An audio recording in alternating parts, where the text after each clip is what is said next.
First and foremost, and I will say this, you're setting records at the border. You've been unbelievable, and I know the wall is helping. You know, in 2 weeks, we will have hit 300 miles of wall. And this is a small version of it, because actually the real deal goes up 30 feet. This is much smaller than that. But this is a small version of it. This is what the finish will be. Those are anti-climb plates at top. So that makes it much more difficult when you get to the top, because you see these guys climbing up with drugs on their back. And when you see that, it's actually, they look at the wall and they say, let's pass. Let's take a pass on it. So it's been a really incredible success. So within 2 weeks, we'll be in 300, General, I think in 300 miles. So we're actually going faster than that. We'd like to think we can get to 300 by the end of this week. That's fantastic. Wow. Yes, sir. And we're doing about how many a week? About 10 miles a week. Over 10 miles a week, over 2 miles a day. That's fantastic. That's fantastic. So it's a great feeling to have closed up the border. Now people come in, if they come in through Meredith, they come in legally, but they don't come in like they used to. And human trafficking is, I think we're down 96% or something. It's been incredible. Mark, why don't you say a few words, please? Yes, sir. So thank you. So first of all, look, what you see behind me has saved American lives. Every single bit of concrete and steel that goes into the ground, the operational capacity of the men and women you're seeing right here goes exponentially higher to stop dangerous things and people from coming into this country. Drugs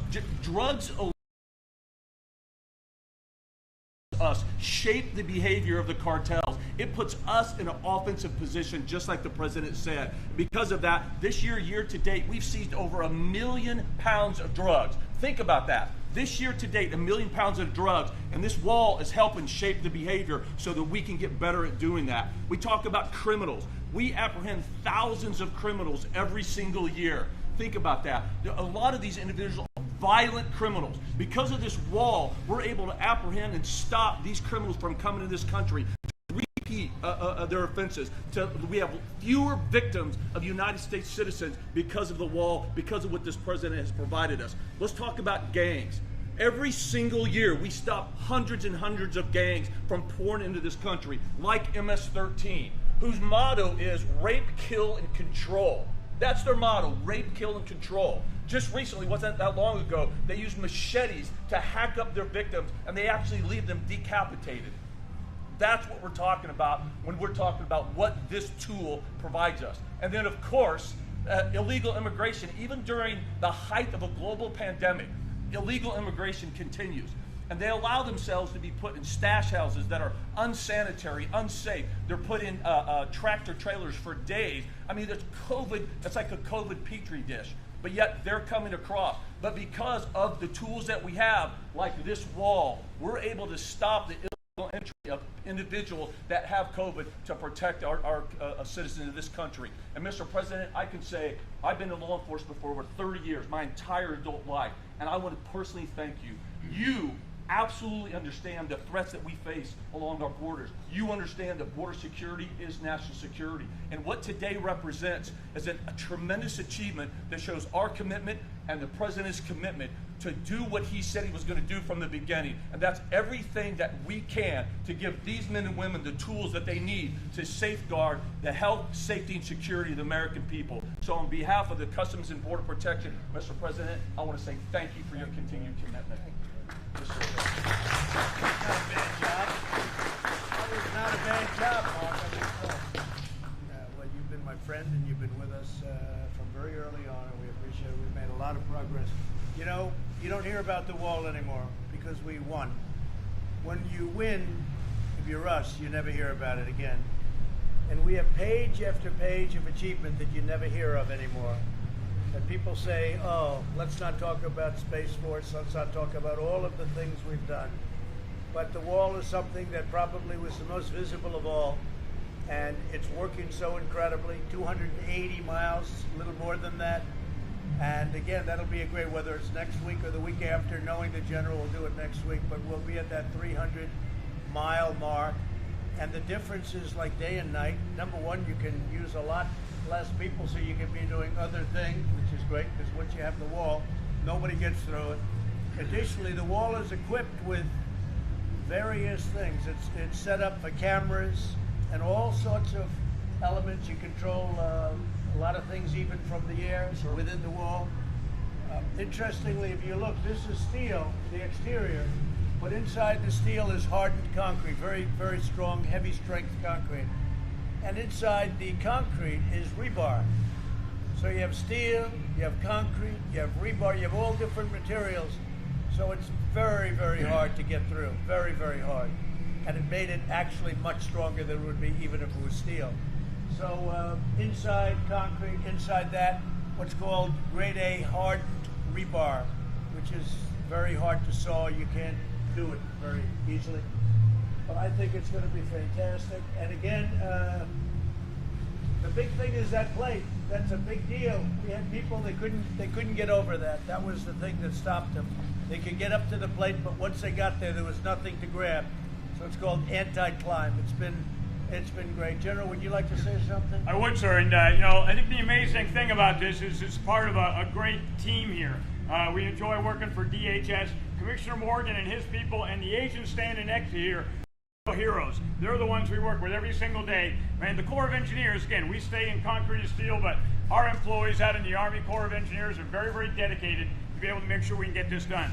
We talked about the 300-mile mark, but what you might not know is that this administration has basically funded us for 733 miles. 300 are going in, or already in right now, basically.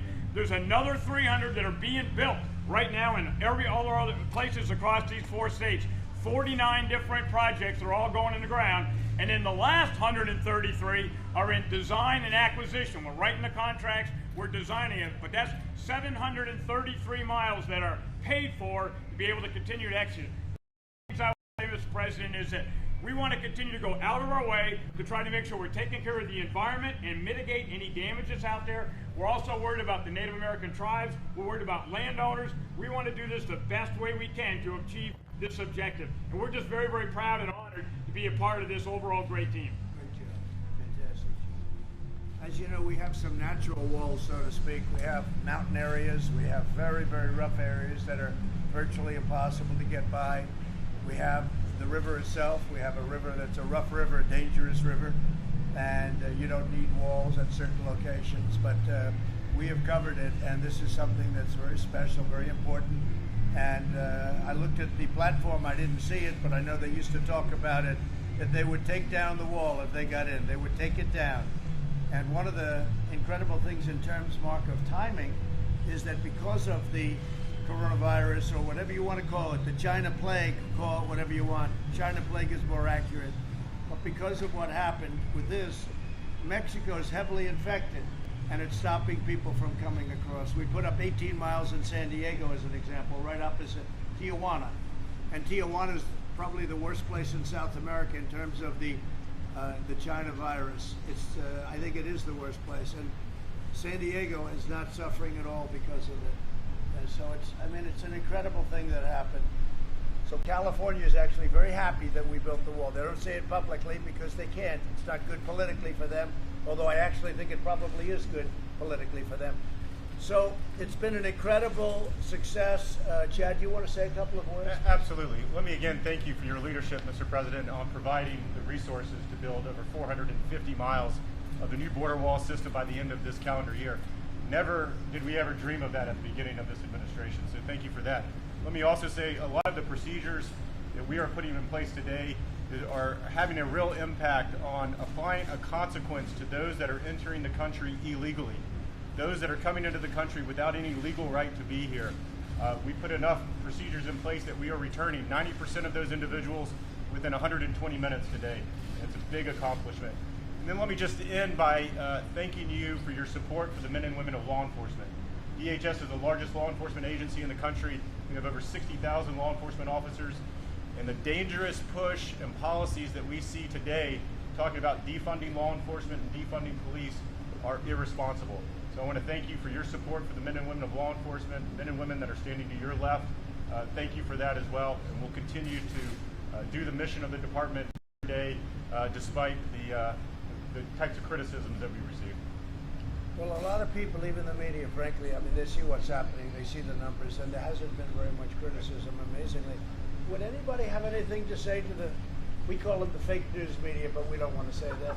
Do you have anything to say, any statements to make or questions to ask of them?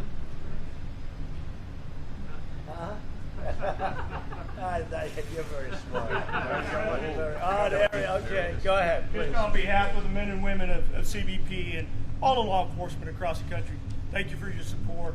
Been doing this job for 29 years, and I can tell you that it makes a world of difference knowing that we have the top cover from our Commissioner, Secretary, and certainly from the administration. And I want to tell you that the infrastructure that we're putting into place, whether it's a technology, whether it's the wall system, or the men and women that we're adding to our workforce each and every day, it's certainly going to help improve the security in our country. And so on behalf of all of us that each day put on our uniform, leave our families, hoping to make a difference, we appreciate your support. Thank you.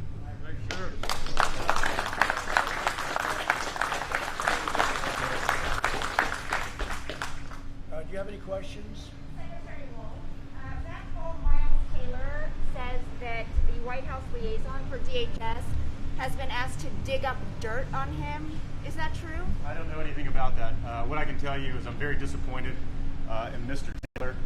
He was at the department for a number of years, but again, decided to left the department over a year and a half ago.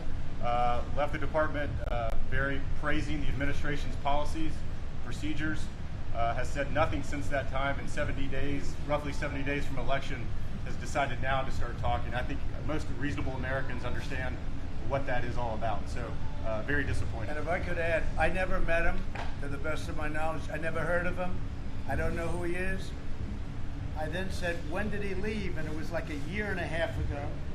He said the best things about what we're doing, unbelievable statements, and he left a year and a half ago. All of a sudden, he's bad-mouthing. Now, the reason is the Democrats or somebody got to him and said, how would you like to speak? Or whatever. He's a lowlife. Anybody that does that is a lowlife to me. And it's a shame because these people work so hard. And I don't even know if you know Miles Taylor. Do you know who he is? Never met him, sir. I never met him. I never heard of him before. But all of a sudden, they have big headlines. Member of the Trump administration. He's not a Trump administration. And he's been gone for close to a year and a half.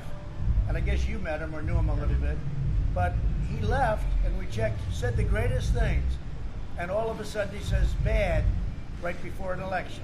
These are bad people. These are sick people. And we call it out. The difference is we call it out. Somebody else would let him get away with it. We call him out. He's a lowlife. Okay. Do you have an update on the post office situation? Yeah, the post office is running as well as it has in a long time. They took a lot of old administrative acts where they wanted to do from past administrations, and they've done them. Look, I have a much better idea in the post office.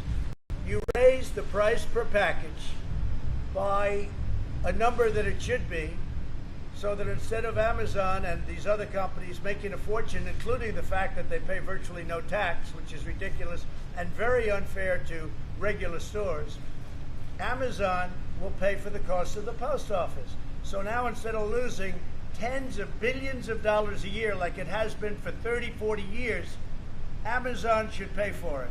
And so should other companies in the business of Amazon, delivery. They should pay. They should also pay tax, by the way. And then you'll solve your problem with the post office, because I don't want to lay people off. I'm not laying postal workers off. And let me just tell you, what we do is it's price per package, and they haven't figured exactly whether it's $2 or $3, and you make it so Amazon has to pay, and they can't pass it on. They make a lot of money. They can't pass it on to their customer. Right now, Amazon comes in, they build their big plant, and they deliver the easy ones, and the hard ones they give to the post office. And the plant is usually right next to a big post office building or a post office. They dump packages into the post office. We, the United States, delivers the package for Amazon, and we lose a lot of money. Unacceptable. And I've been telling these people to do this for the last 3 years, but they just got the board, and we're going to be doing it. Amazon is going to pay for the post office. Do you have any role in the decision not to make any changes to the Postal Service in terms of overtime? You have a good man and the head man, and he was carrying on for years what has been taking place at Mark. Is that a correct statement? This has been going on for a long time. But I have a much better idea.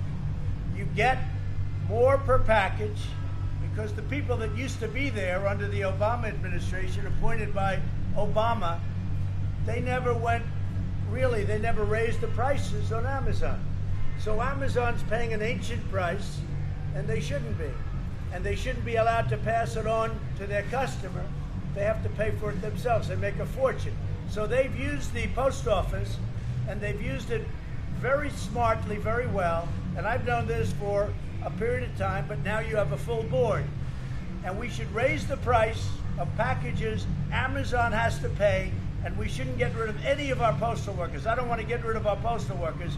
If you look at past administrations, they wanted to cut the post office way down. I don't want to do that. And by the way, Amazon could never replicate the post office. The post office is bigger than Amazon by a lot. Hard to believe how big it is.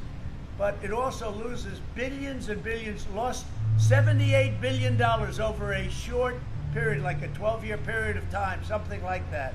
78 billion. Now we'll fix it very easily. It can be done in one day. We charge Amazon for use because it's part of their model. They think the post office is stupid. They think the people in government are stupid. So he builds plants, he builds his receptor plant, or whatever he may call it, or they may call it, and he takes a lot of that stuff and he drops it into the post office. Then the post office loses $2.50 every time they deliver a package. They shouldn't do that. So my idea is very simple. Amazon has to pay. They can't pass it on to their customer because they shouldn't. They make so much money. They've made money by using the U.S. Post Office, and nobody did anything about it. I did, because we started this project 2 years ago, and they're in a position to do it. So that's what they should be doing. This way you keep everything. Your post office could almost probably make money, probably ends up making money. First time in 45 years that it would actually make money. And I don't want to fire anybody in the Postal Service, all right? I think that's pretty clear. Yeah. Do you agree with the Senate's conclusion that Vladimir Putin directed the hack of Democrats' emails? I don't know anything about it. I didn't read it. I did see Senator Rubio saying Donald Trump had absolutely nothing to do with it. He was on before. He said Donald Trump had absolutely nothing to do with Russia. It's all a hoax. It's a big hoax. What was in a report done by some politicians on the other side, like Warner? What was in the report? That I don't know. But I know one thing that was in the report, that Donald Trump had absolutely nothing to do with it or with Russia. Is that right? Did you read that? Go ahead. Did you read it? Come on, you can say. Thank you very much. Thank you very much. Yeah, go ahead. The report also said that there was no evidence that Ukraine interfered in the 2016 election. Do you still believe? So I thought it was Russia. You mean now it's so? Who are you with? Who are you with? Huh? They did not find any evidence that Ukraine interfered in 2016. Do you believe that You're telling me that Ukraine did interfere now? No, I'm not. I'm saying that the Senate Intelligence Committee, led by Republicans, did not find any evidence that Ukraine interfered in 2016. You repeatedly have said that they did. Do you still believe they did? I don't know anything about it. I don't know about Ukraine. I don't know about Russia. All I know is that I had nothing to do with either one of them, and that came out loud and clear in the report. Loud and clear. And I want to thank Senator Rubio. He made it very, very powerfully. He made a very powerful statement today. He said Donald Trump had absolutely nothing to do with Russia. And that's true. Okay, what else? U.S.-China talks were postponed. U.S.-China talks were postponed. You were supposed to have a review of this. That's right. I postponed them. I postponed talks with China. You know why? I don't want to deal with them now. I don't want to deal with them now. With what they did to this country and to the world, I don't want to talk to China right now. Okay? Look, what China did to the world was even thinkable. They could have stopped it. They stopped it from going into China, and they should have stopped it. So that's correct. I canceled talks with China. Mr. President, By the way, sleepy Joe Biden never got in. China would own the United States. They'd own it. They'd own every one of these people. They'd own this building. They'd own the United States, because Biden would give them everything for two reasons. Number one, he's not smart. And number two, he's weak. China would own our country. And you know what else? You'll have a deal the first month or sooner with Iran. Iran is dying to make a deal. But I said, let's wait till after the election. And they would want to wait because there's a chance. If Biden never got in, they'd give them another $150 billion like they did. The dumbest deal I've ever seen. Are you going to take action against Iran on the basis of the U.S. intelligence report that they paid down? You're going to see. You're going to see very soon. I don't talk about that. You'll see very soon. Any other questions? Frank Lindell, Mr. Pillow, the pillow guy, he's promoting a new therapeutic for COVID-19, Olindrin, and he says you're enthusiastic about it. Is that true? I know nothing about it other than I know he's got something that he's working with some science people. I don't know. All I know is this. We're very close to a vaccine. We have the best companies in the world doing it. We're very close to therapeutic. We're going to solve it therapeutically in addition, which frankly to me is better because it's quicker for now. The vaccine is great therapeutics, and we're very close to coming up with the answers. We've already, I think, have answers, to know the truth. Then we have to deliver it. We're going to do it through the military, through one of your friends who's a general. Is that correct? For logistics. But I don't know anything about it. I haven't heard that. What is he doing? He's promoting some kind of a... Yeah, Olindrin. He's out there talking about it. I don't know the name, but I know Mike is a good man. He's a good man. He makes a good pillow. On Russia, do you accept that your 2016 campaign staff were a security risk given their high level of contact with Russian officials? You're going to have to say it louder. Do you accept that your 2016 campaign staff constituted a security risk because of their repeated contact with Russian officials? I don't even know who you're talking about. I know that Ukraine sent a phony document saying it was a Manafort document, and it was a forged document, the Black Book. They call it a Black Book. And it turned out, I believe, to be forged. But I wouldn't know what you're talking about. I can only tell you this. They said Donald Trump knew nothing about anything, and that came out loud and clear. You could find a couple of sentences inside that say something, I don't know. But I can say this, that Black Book that had to do with somebody that worked for me for a very short period of time.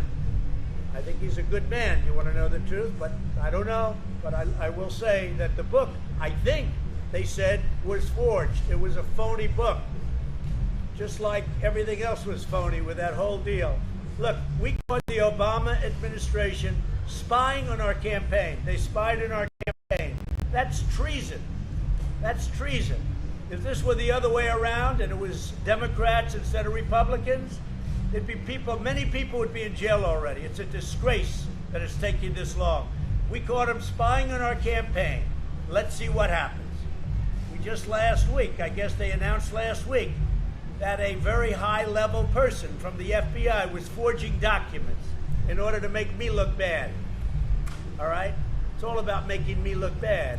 So he was a high-level man. He was forging documents. Let's see what happens to him. But the bottom line is we caught President Obama and Sleepy Joe spying on our campaign. That's treason. That's illegal. These people should take them and do something with them, I'll tell you. It's a disgrace. It's really a disgrace. And they knew it. And not only spying, they were working on our campaign before I won and after I won. Hence the insurance policy from Strzok and his lover, Page. Two lovers. They got caught because they were lovers. And she said, and he said, she's going to win, but just in case she loses, we have an insurance policy. Well, we went through the insurance policy. The problem is, and we caught them cold. And let's see what happens. And Obama knew about it, and I'm sure Michelle knew about it, and Biden knew about it. All right? Are you going to pardon Manafort then? I think he was treated unbelievably because the book, they say, was a phony book.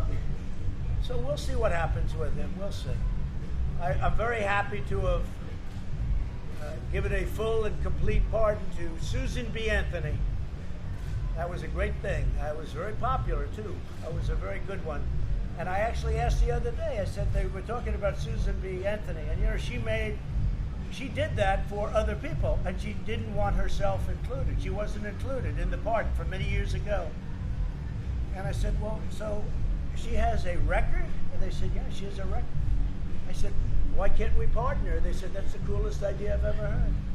And it's been very, very popular. Susan B. Anthony, and I've just signed the pardon, I've just signed the papers, and she is fully pardoned. First time in a long time, she's fully pardoned. How do you feel about Oracle? Do you think Oracle would be a good buyer for TikTok? Well, I think Oracle's a great company, and I think its owner is a tremendous guy, a tremendous person. I think that Oracle would be certainly somebody that could handle it, yeah. We gave them until September 15th. After that, they got to close shop. Okay? That's TikTok. Do you prefer Oracle to Microsoft? Well, I guess Microsoft wants it, and so does Oracle, and probably so do other people. But they have to also make sure the United States is well compensated. Because we're the ones making it possible. Very simple. We're the ones making it possible. So our Treasury has to be very well compensated. Would there be Very a simple fee, how it a works. commission fee? It's called, you have to put money into the Treasury. Any other questions?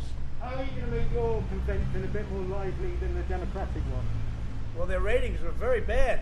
They just announced their ratings. I thought it was not the best television I've ever watched. It was brutal, actually. No, their ratings were very bad. I think we're going to do great. Thursday night, I'm doing it live. Unlike Michelle Obama, I'm doing it live. And it'll be Thursday night. It'll be at the White House on the South Lawn. And hopefully you'll enjoy it. Okay? Live, by the way, is always much more exciting than a tape, especially when she made the tape long before the event. She didn't even have the accurate facts, and then they say, what a wonderful job. What was wonderful about it? It was a divisive speech, devoid of facts, and it wasn't current. It was old. It was done probably 2-3 weeks ago. So, you know, but the media will always say good. President Trump, since we're here talking about the wall and the approaching, do you have anything to say about your 2016 campaign promise that Mexico would pay for it? Yeah, they are paying for it. Yeah. They're going to pay at the border, at the gate, cars going through. We're going to do a toll, or we may do a toll for money being sent back and forth. They will pay for it. Yeah, they are paying for it. It's 100%. Right now, they are No, it doesn't matter whether they pay now or over the next 12 months. No, Mexico will be paying. We have a very good relationship with Mexico. And we built the wall under budget, ahead of schedule. Once we started, these guys, Army Corps of Engineers, did a great job. And Mexico is paying for the wall, yeah. Either through the toll, and it's a very small charge because we do such big business. You know, it's the largest entry to a country in terms of business anywhere in the world by far. A lot of people know that. Our border between Mexico and other countries. But our border is the largest point of entry anywhere in the world. So they are paying for it, yep. One of the officials here, one of the experts, talk a little bit about what that fee is, how much it is, and how much you plan to actually earn. What we're doing now is we have to charge what the charge would be. It won't be very substantial because we have millions and millions of cars and trucks going through the border. And we also may do it as a tax or a combination. We may do it as a tax, money being sent back into Mexico. And you know what? That's closed, but it's not going to always be closed. It's open at entry, at the points of entry it's open. But it will be open in a short time. China virus goes, it will be open. But I will tell you this, we built a great wall. The Army Corps of Engineers did a spectacular job, maybe even superseded by Border Patrol and all of the people, right? Yes, sir. Because the job you've done without the wall is incredible. You know, the Democrats used to say, you don't need a wall, we need drones. What are you going to do with a drone? Watch people go by? Two things never got old. You know, technology's an amazing thing. Two things never got old. You know what it was? One is a wall and one is a wheel. And you can come back in 1,000 years from now and you can have walls and wheels. Other things, they're all obsolete. But we can run drones right from the wall. We have technology that we flip onto the wall. We can run our drones. We can run all sorts of cameras. It's all wired up. We have everything you can possibly have. It's an amazing and very complex setup. Yeah. Speaker Pelosi said today that she wanted to meet halfway on a stimulus bill. When are you guys? I don't know what she says. She doesn't know what she says. She reminds me of Joe Biden. She doesn't know what she says. Okay. Thank you very much. Now I've got to make a speech. I'm sure you'll enjoy a speech in 120-degree weather, but I got to do it, and I will do it. They'll protect me while I'm making that speech. I know that, right? Thank you very much. Thank you.